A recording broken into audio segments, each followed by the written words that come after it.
Hello guys! So ito ang A Day in the Life of a Tambay with Degree. So yan yung tawag ko sa akin. Pero truth hindi naman kasi yan lang yung palagi niya sabi. So yan, for the labang person, nagsayaw pa ng salamin-salamin. So nagkakanta feeling singer. Nagkakanta-kanta pa ako dyan. Yan, for the laba-laba lang habang nagkakanta. So yan, for the yan. Okay, may kukunin ako dun sa kabilang na hindi naabot ng camera kasi naglalagay ako ng mga damit dun para mabalnawan niya. So, yan for the Tagal. So, usap muna tayo. So, yan, nagtapon ako ng tubig at for the next round ulit. So, yan.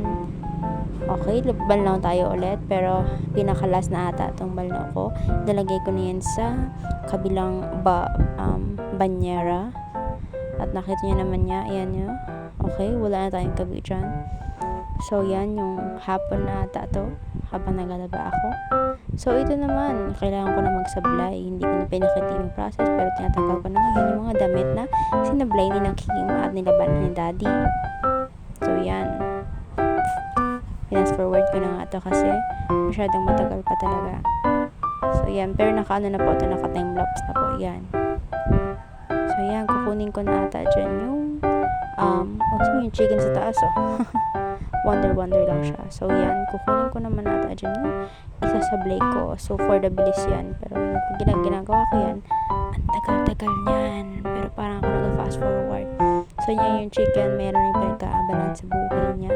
Lahat ng pagkain. So, yun yung duck. Kaya yung mga chicken, nandiyan lang talaga sila.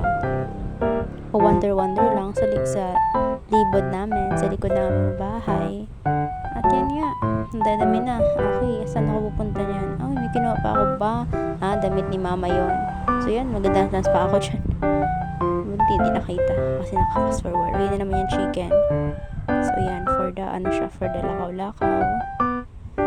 Yan, marami pa akong sasablayin. Balik na naman ako. Meron na naman ba? Ayan, ko pa na naman ulit. So yan, for the sablay. At naka-tuck-in po sa likod yung aking damit kasi hindi ako makagalaw nga, parang natatamaan. Ayan, tapos na ata ako dyan. Hindi pa.